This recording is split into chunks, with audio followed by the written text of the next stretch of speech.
Assalamualaikum warahmatullahi wabarakatuh. RSCM tolong memberikan yang terbaik. Selamat datang di video IGD. Kali ini saya akan membawakan video mengenai adaptasi kebiasaan baru untuk peserta didik yang akan bertugas di IGD RSCM. Kita akan mulai dengan mengingat kembali karakteristik dari IGD. IGD ini adalah pintu masuk dari RSCM. Pintu masuk utama RSCM selain IGD adalah perawat jalan, tapi paling besar memang kita datang dari IGD, dan IGD ini adalah karakteristik khususnya berjalan selama 24 jam. Tapi yang membedakan kita dengan rumah sakit yang lain adalah kita adalah rumah sakit pendidikan. Rumah sakit pendidikan itu artinya dalam tim jaga kita terdiri atas peserta didik, selain DPJP yang bertugas, dan juga selain para perawat dan petugas non kesehatan lainnya yang bertugas di IGD RSCM. Mengingat saat ini masih dalam kondisi pandemi, maka IGD RSCM melakukan berbagai modifikasi atau perubahan dalam alur layanan di IGD RSCM. Sebelum lanjut ke alur pelayanan, kami ingin mengingatkan bahwa ruang lingkup layanan IGD RSCM ini terdiri atas 3 area. Ya. Yang pertama adalah pra rumah sakit atau di luar rumah sakit, di dalam rumah sakit, di dalam ruangan IGD sendiri, dan adanya beberapa layanan emergency support atau pendukung dalam hal emergency. Pra rumah sakit ini terdiri atas tim SPGDT atau sistem penanggulangan gawat darurat terpadu yang akan mengelola pasien masuk dan keluar dari IGD, kemudian layanan ambulans dan layanan medical standby yang kita akan lakukan di luar RSCM. Kemudian emergency support ini terdiri atas bagian yang sangat penting juga untuk mendukung layanan emergency kita, yaitu ada ICU, ada kamar operasi, dan ada layanan hemodialisis emergency. Diingatkan juga bahwa di IGD ini ada beberapa layanan khusus yang disebut code. Ya. Code ini kita punya 3, code trauma, code stroke, dan code STEMI. Untuk kasus-kasus akut, tujuannya adalah untuk mempercepat waktu layanan di IGD RSCM dan layanan yang efisien, serta meningkatkan outcome atau luaran dari pasien-pasien yang dikelola di RSCM.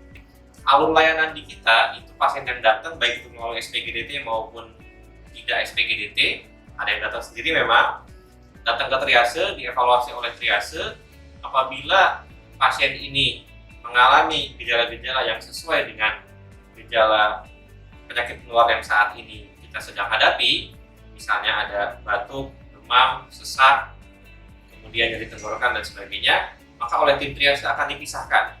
Jadi sejak di awal sudah dipisahkan areanya dan masuk ke IGD, ke ruang isolasi IGD melalui pintu yang berbeda dengan ruang layanan IGD yang lainnya. Layanan khusus lainnya tadi ada ruang dekontaminasi sesuai dengan apabila dibutuhkan. Ya. Kemudian pasien yang tidak masuk ke ruang isolasi dikelola di ruang biasa, yaitu sesuai dengan kriteria triasenya, baik itu zona merah, zona kuning atau zona hijau.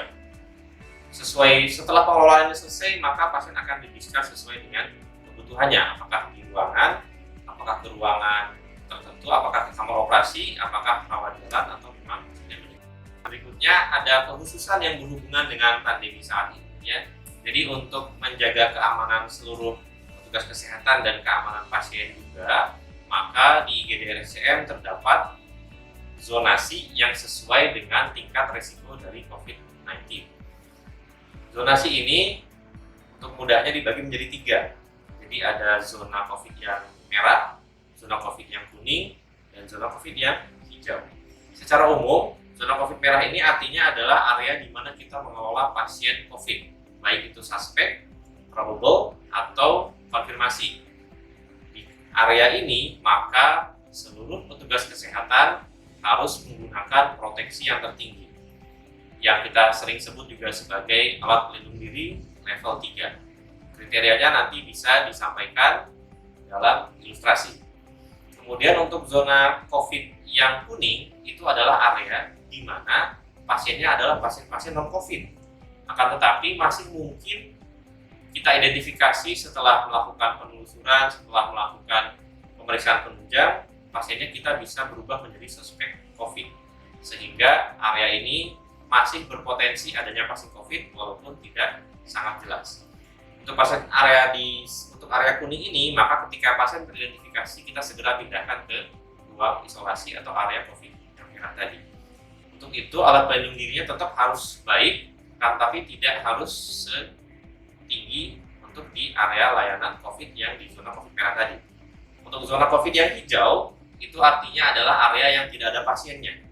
Biasanya area kantor, area administrasi yang memang tidak berhubungan dengan pasien langsung. Di situ APD-nya tetap menggunakan minimal adalah masker bedah, karena ini adalah lingkungan rumah sakit yang tetap kita harus mengantisipasi kondisi-kondisi yang infeksius. Berikutnya, untuk memperjelas zonasi, IGD ini terdiri atas 4 lantai. Ya. Untuk lantai pertama itu ada ruang isolasi khusus, bisa disebut juga ruang isolasi pinere, yang kita punya kapasitas bednya adalah 8 bed pada saat ini. Apabila kondisi pasien suspek COVID di IGD ini sangat banyak, maka kita akan membuka ruang zona merah yang berhubungan dengan triase merah tadi, dan kita bisa gunakan untuk sebagai ruang zona COVID merah. Ruang zona merah ini mempunyai partisi yang cukup baik sehingga bisa membatasi risiko penularan ke area lain. Sementara itu di ruang lantai 2 yang terdiri atas ICU, kemudian HD dan PICU serta HD anak, itu tidak terdapat area layanan COVID, jadi zonanya adalah kuning semuanya. Di lantai 3 itu masih ada area isolasi untuk pasien-pasien neonatal atau neonatus, sementara area lainnya adalah area kuning. Untuk kamar operasi di lantai 4 itu IGD masih menyiapkan 2 ruangan operasi, yaitu OK4 dan OK5, yang akan bisa menampung sebagai cadangan untuk operasi-operasi pasien suspek COVID atau COVID konfirmasi yang sito dan tidak bisa dikerjakan di kamar operasi Kiara akibat waktunya tidak bisa dipindahkan dengan cepat ke Kiara. Ya. Kemudian untuk mengurangi risiko juga, memudahkan mobilisasi dan memisahkan antara pasien COVID dan non-COVID, maka kita juga memisahkan lift kita menjadi 2, ya. Walaupun tidak bisa dipartisi sepenuhnya, tapi paling tidak satu lift itu ada tulisannya untuk yang menggunakan APD, satu lift untuk yang tidak menggunakan APD. Maksudnya adalah apabila nanti pasien ditransportasi harus ditempatkan di lift yang menggunakan APD karena tetap ada resikonya. Sementara untuk petugas yang memang tidak menggunakan APD bisa menggunakan lift yang tadi tulisannya tanpa APD. Untuk alur pasien seperti yang sudah dijelaskan sebelumnya, triase kita akan mengidentifikasi beberapa keluhan-keluhan yang berhubungan dengan COVID-19 ini, ya. Jadi dari mulai ada batuk, pilek, sesak, sakit tenggorokan, demam, itu akan diidentifikasi. Apabila teridentifikasi seperti itu gejalanya, maka pasien akan langsung dipindahkan ke ruang isolasi.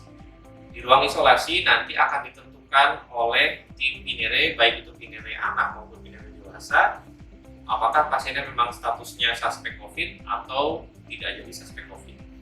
Perlu diingat bahwa kita dari awal sudah memisahkan ruangannya. Karena kita punya beberapa kompartemen di ruang isolasi, maka pasien yang masih belum jelas statusnya dengan pasien yang sudah jelas statusnya sebagai suspek atau sebagai konfirmasi akan terpisah. Sehingga apabila pasien yang tadi sudah masuk isolasi dan dianggap bukan suspek, pasien bisa dikeluarkan kembali ke zona layanan yang kuning tadi yang bukan tempat COVID. Ya. Penentuan suspek atau tidaknya memang disesuaikan dengan kebijakan di RSCM. Ya. Kebijakan utamanya adalah menggunakan konsultasi ke tim pinere baik itu penyakit dalam maupun anak. Tetapi apabila sangat-sangat diperlukan, sangat-sangat sito, maka tim jaga penyakit dalam maupun tim anak sebagai DPJP jaganya bisa menentukan statusnya apakah dia COVID atau bukan COVID. Setelah pasiennya disesuaikan dengan status masing-masing, maka dia akan ditempatkan di ruang perawatan yang sesuai. Ya. Apakah kalau COVID nanti dikirim ke RSCM Kiara sebagai pusat layanan COVID, sementara kalau tidak COVID di ruang rawat biasa yang non-COVID. Untuk yang operasi ini sedikit perbedaannya adalah pada saat praoperasi ada konsul-konsul toleransi operasi, maka ada juga konsul yang berhubungan dengan penapisan COVID-nya. Ya. Untuk memastikan ini, maka biasanya kita memerlukan jawaban dari tim pinere baik itu penyakit dalam maupun anak. Apabila sudah ada jawaban pinerenya, maka pasien misalnya ditetapkan sebagai suspek COVID, maka pasien akan dioperasi di kamar operasi di Kiara dan ditransfer menggunakan ambulans. Sementara apabila tidak, operasinya tetap di ruang kamar operasi IGD lantai 4 dan ditransfer ke ruang rawat biasa melalui jalur yang biasa. Apabila ada kasus operasi yang sangat-sangat simpel, bisa dikerjakan di kamar operasi IGD tentu dengan persetujuan dengan tim emergency medical manager tadi sebagai DPJP-nya atau MOD pada saat jam di luar jam kerja. Kita tetap mengingatkan bahwa teman-teman semuanya sebagai peserta didik ini menjaga standar kita selama di IGD. Kemudian target-target utama untuk di IGD salah satunya adalah emergency response time yang kurang dari 5 menit untuk pasien-pasien yang baru datang, itu tetap kita jaga. Response time untuk konsul seperti yang tadi disampaikan juga tetap kita jaga, yaitu maksimal sekali 60 menit untuk pasien-pasien yang dikonsulkan ke departemen medik. Kemudian kita juga menjaga standar turnaround time atau waktu transit pasien di IGD ini maksimal selama 8 jam. Jadi dari mulai datang di triase, dibuat keputusannya, dilakukan penanganan emergensi, sampai pasiennya kita tetapkan untuk pindah ke ruang rawat atau pulang, itu harus selesai dalam waktu 8 jam. Untuk memastikan bahwa di IGD ini juga secara administrasi kita bisa sesuai dengan panduan, maka saya meminta kepada seluruh teman-teman untuk mengisi status dengan baik, ya. Semua status mohon tetap dilengkapi dengan baik sesuai dengan panduan RSCM, tidak menggunakan singkatan yang tidak sesuai. Kemudian khusus mengenai karakteristik pasien-pasien COVID ini mohon dituliskan secara lengkap seluruh gejalanya, dari mulai anamnesisnya, pemeriksaan fisik yang menunjang, kemudian pemeriksaan penunjang yang sesuai. Di resume, apabila memang ada pasien-pasien suspek COVID, probable COVID, atau memang COVID konfirmasi, mohon dituliskan dengan jelas di resumenya di diagnosis utamanya. Ya, diagnosis utamanya tetap ada COVID, suspek COVID, probable atau konfirmasi COVID, dan seluruh komorbidnya tetap dimasukkan dalam diagnosis sekundernya. Demikian penjelasan yang bisa saya berikan. Assalamualaikum warahmatullahi wabarakatuh.